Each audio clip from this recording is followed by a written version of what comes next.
कि हे कपिल भगवान, मुझे मालूम है कि आप ईश्वर बनकर के मेरे घर पर जो है बेटे बनकर के आए हैं। आज मुझे कुछ आप ज्ञान प्रदान करिएगा। और आज बंधुओं ज्ञान प्रदान किया है। और सबसे पहले आज माता देवहूति ने सुंदर प्रश्न किया है। निर्विन्नाम नितराम भूमन न सदिन्द्रिय तर्शनात् येन संभाव्यमानेन प्रपन्नादं तमा प्रभो। हे प्रभु, मेरे जो इस शरीर की जो इंद्रियां हैं ना, ये हमेशा तरसती रहती है। आंख कहती है कि मैं संसार को देखूं, कान कहते हैं कि मैं जो है संसार के बातें श्रवण करें, और मेरी जो शरीर की जितनी इंद्रियां हैं कुछ न कुछ मांगती रहती है। बताओ मैं अपनी इंद्रियों को क्या करूं।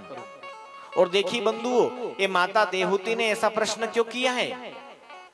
क्योंकि ये मनु महाराज जी की बेटी है, और मनु महाराज जी की यहाँ पर जब रहती थी तो इन्होंने संसार का समग्र सुख प्राप्त किया। और वो सुख प्राप्त करने के बाद जब कर्दम महात्मा से इनका विवाह हुआ था ना, तो कामक नाम के विमान में इन्हें संसार का समग्र जो सुख प्राप्त किया।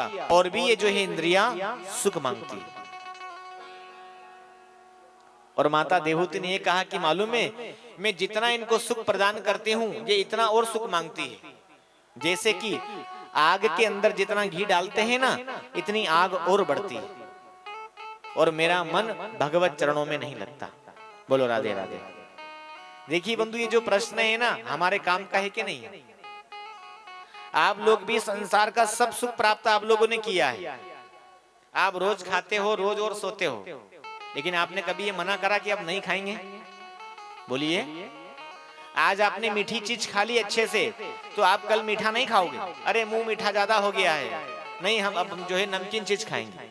नमकीन के बाद कभी आप मीठा मांगते हो? आपने अपनी आंखों से जो है पूरे संसार को देख लिया है आपने, लेकिन फिर भी आपकी आंख जो है क्या कहती है? अभी हमें संसार को और देखना है। आपने पूरा तुलसीपुर घूम लिया है, फिर आपकी क्या इच्छा होगी? चलो गोंडा चलते हैं, अयोध्या चलते हैं, बलरामपुर चले जाते हैं, दिल्ली चले जाते हैं, गोरखपुर चले जाते हैं। कहीं ना कहीं हमारी जो इच्छाएं होती रहती है। वहां भी चले जाने के बाद भी और भी आपको देखने की इच्छा होगी बंधु।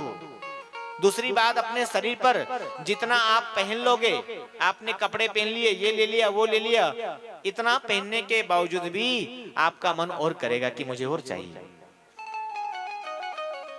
आपको कभी पूरा संसार भी घुमा देना और फिर हम आपसे पूछे कि भैया और क्या चाहिए? बोला अभी हमें और भी घूमना है। और बंधुओं, आज यही सुंदर प्रश्न जब भगवान कपिल से कहा है, तो कपिल भगवान क्या कहते हैं कि हे माता, अपनी इंद्रिय को तुम यदि संतुष्ट करना चाहते हैं, तो जैसे कि आपकी आंख कहती है कि मैं संसार को देखूं, तो इन आंखों में कृष्ण को बिठाओ। आप यदि अपनी आंखों में कृष्ण को बिठाओगे तो तुम जिधर देखोगे उधर तुम्हें कृष्ण दिखाई देगा। तुम्हारे कान कहते हैं कि मैं संसार की बात को श्रवण करूं, तो इन कानों को जो है गाने मत सुनाओ, संसार की बातें मत सुनाओ, इन कानों को जो है कथा श्रवण कराओ। तो तुम्हारी कान की जो इंद्रियां है वो भी संतुष्ट हो जाएगी। आपका मुख कभी कहता है कि हम और खाएं और बोले, तो खाने से पहले, भोजन करने से पहले बंधु पहले भगवान को भोग लगाइएगा। और आप भगवान को जब भोग लगाओगे और जब आप पाओगे, तब आपको जो है संतुष्ट होगे। आपको ज्यादा बोलने की यदि इच्छा हो रही है ना, तो बंधु अच्छे विचार बोलिए, अच्छी बातें बोलिएगा और भगवान का जो है भजन करिएगा। इस तरह से यदि आप करोगे तो धीरे धीरे धीरे आपका जो शरीर, आपकी इंद्रियां परमात्मा में चली जाएगी। बोलो राधे राधे।